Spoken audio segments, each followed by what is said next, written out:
abierto, Santi, cuando quieras. Muy bien, bueno, primero, obviamente, muchas gracias por la invitación. Otra vez un gusto estar en tan poco tiempo para mí, porque estuve en noviembre hablando de algo similar, pero que tiene que ver con mi trabajo en Argentina, que es ser parte de este gran proceso de memoria, verdad y justicia que venimos llevando adelante después de la última dictadura militar. Y venir a hacerlo acá en mi segundo pueblo, en mi segunda patria, también es para mí tiene un valor enorme. Así que bueno, agradezco también a todos ustedes que están presentes. Voy a intentar respetar el tiempo, primero que me suele costar. Me puse acá un cronómetro porque sé que cada compañero está como ahí muy insistente con ello. Pero realmente creo que lo más importante y enriquecedor va a tener que ver con la segunda parte, entiendo, de que va a ser el debate y las preguntas que ustedes tengan. Porque evidentemente ustedes ya iniciaron un proceso, obviamente, de reparación de víctimas que incluye la señalización y la creación de estos espacios de memoria, pero ustedes mismos saben en qué momento están, en qué fase están y cuál es la discusión que ustedes vienen dando. Yo no lo puedo saber de 12.000 kilómetros de distancia, por eso que yo les voy a contar un poco sobre el proceso argentino, pero ustedes estarían muy bien si me pueden preguntar, si nos pueden preguntar los tres lo que tenga que ver con su real interés. Bien, y si bien yo voy a contar un poco el caso argentino, muy sucintamente, sepan ustedes que, como bien saben, no todo es extrapolable, que esto es lo que sucede en Argentina, lo que sucedió y sucede por suerte en Argentina. Yo lo voy a contar con la total veracidad y ustedes después sabrán que pueden ustedes tomar en cuenta y que no. Acá nadie quiere venir a dar recetas del exterior, pero les cuento lo que creemos nosotros después de décadas de venir haciéndolo que nos ha dado resultados y estamos muy conformes con nuestro proceso también de memoria a partir de estos sitios de memoria. Y tiene que haber obviamente alguien que lo escuche. Entonces es importante pensar en un museo de la memoria, o como ustedes le pretendan llamar a la cumbre, saber bien qué mensaje se quiere dar y también a quiénes se le quiere dar para poder después darle un contenido. Me parece importante, muy importante eso. Entonces nosotros podemos decir que desde el principio este museo de la memoria fue pensado para los jóvenes. Este museo de la memoria de Rosario no van a encontrar ahí testimonios vívidos de la tortura, no van a encontrar sangre, no van a encontrar quizás testimonios más crudos como sí lo van a encontrar en otros centros clandestinos de detención, a 2 cuadras, que creo que también lo han dicho uno de mis antecesores en la palabra, que también en sus centros hay mucho testimonio de víctimas. En el centro clandestino de detención, que está a 2 cuadras, donde ahí sí pasaron 2.000 personas, ahí uno puede hacer una visita con víctimas y le van contando qué se hacía en cada lugar. Es mucho más crudo. Pero en el Museo de la Memoria se trabaja de otra forma. Insisto, no va a haber sangre y demás. Se piensa el pasado, pero siempre pensando en el futuro con otro contenido, sobre todo con lo artístico y con otras ramas que yo como abogado la verdad que soy limitado para poder explicarlas. Y por ahí pasan la amplia mayoría de los colegios de Rosario.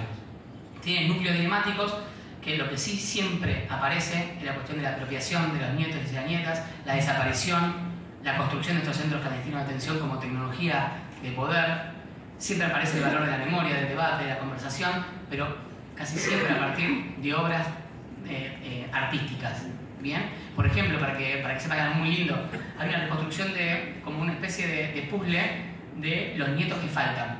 Entonces están en puzzle el padre y la madre desaparecidos y le falta todavía el nieto. Cada vez que aparece un nieto, va el nieto con esa pieza de puzzle ya lo digo de emoción, a poner ahí para completar esa parte. Ese que, bueno, es muy lindo el acto que se produce cuando eso ocurre. Es muy emotivo, obviamente. Sobre quién es el espacio, esto es muy importante. No hay duda allá en Argentina que los espacios son sobre las víctimas de la represión policial. Allá no se pregunta qué hizo la víctima. Allá hay víctimas que han tomado las armas, que han sido montoneros o que han sido militantes del ERP y que han tomado las armas y que seguramente han hecho actos que deberían haber sido juzgados si lo hubiesen agarrado en vez de asesinados y torturados y desaparecidos. Pero también hay un montón de otras víctimas que nunca tomaron las armas. Un montón de otras víctimas. Y hay un montón de otras víctimas, incluso por el azar o incluso por la arbitrariedad de los militares. En uno de los juicios que tuve yo, una víctima declaró de que era quien atendía un hotel de alojamiento, un motel, y fue un militar y le pidió que no le cobre, y como le dijo, no, yo tengo que cobrarte, la secuestró, la llevó a un centro clandestino de atención y la torturó.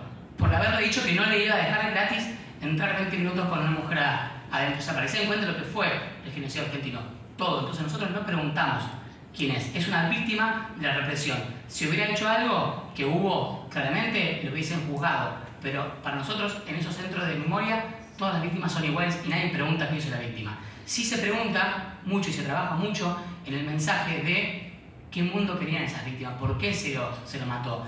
Nosotros tenemos bien claro que la represión fue política y fue totalmente teledirigida para desmembrar una sociedad militante que era refractaria de las políticas neoliberales que querían introducir en la Argentina. Por eso, más de la mitad, mejor dicho, el 30 y pico %, pero en conjunto fue el grupo más torturado, desaparecido, más fue la clase trabajadora. No fueron los militantes montoneros y los que más desaparecieron, los que más fueron torturados, eran sindicalistas en Argentina. Entonces eso marca que lo que querían hacer, evidentemente, era quitarle la fuerza a las fábricas que estaban resistiendo las nuevas leyes de flexibilización laboral.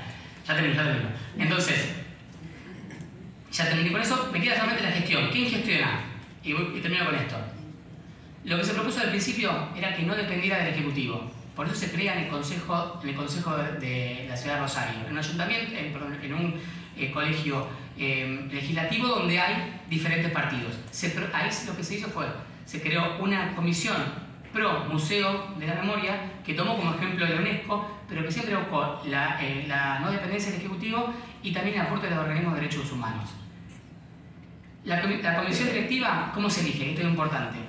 No se elige a dedo, evidentemente. Son 6 personas y se eligen 3 miembros, son elegidos por los organismos de derechos humanos y 3 miembros los elige el Consejo Deliberante, pero elige no cualquiera, elige a personalidades que son reconocidas por su lucha en los derechos humanos. Entonces todo el cuerpo deliberativo, por un voto mayoritario, obviamente elige quién quiere que esté dentro de la comisión del museo. O sea, 3 referentes de la sociedad en derechos humanos, pero elegidos por el Consejo, y 3 elegidos directamente por los organismos de derechos humanos.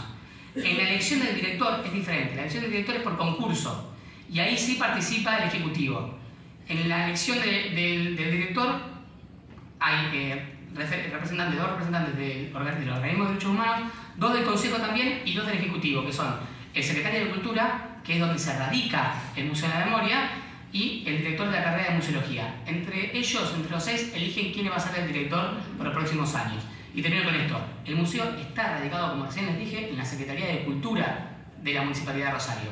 ¿Por qué? Porque claramente tiene que tener un presupuesto público. Entonces el director lo que hace es llevar el presupuesto al secretario de Cultura y el secretario de Cultura lo trabaja con él y después lo lleva al Ejecutivo para tener el presupuesto. Y es el secretario de Cultura quien contrata a los trabajadores que van a estar en el Museo de Memoria. Entonces los trabajadores del Museo de Memoria son empleados públicos de la Secretaría de Cultura, para poder obviamente darle capital, recursos para que pueda funcionar. Bueno, terminé, mil perdones por la forma rápida que lo hice, pero había mucho para contar. No me quedó la ex-ESMA, que bueno, no voy a hacer nada. Solamente decirle que la ex-ESMA, y ya termino con esto, te juro, 1 minuto, era un terreno muy grande de la escuela de la ex escuela de mecánica de la Armada, que lo que pasó es que tenía diferentes edificios, porque me preguntaron hoy justo la prensa. Un edificio que era el casino oficial donde se torturaba, desaparecía y demás, ese quedó como museo. Bien, ese es el que no se puede tocar, ese es el que uno va a Buenos Aires y hace la visita y te atienden las propias víctimas y te llevan a recorrer, y donde se preserva todo como estaban las víctimas, todo lo que se puede hacer se preserva. Los otros edificios también se le quitaron a las Fuerzas Armadas y son parte del gobierno nacional, y en cada uno de esos edificios se le entregó a los organismos históricos de derechos humanos.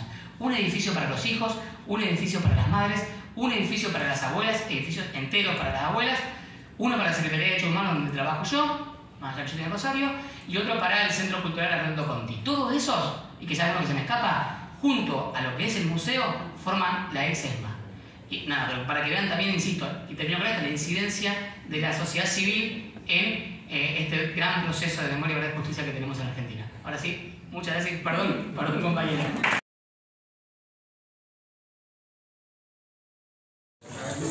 Hago para los amigos allá. Abrazo para los amigos, mirá, qué grande.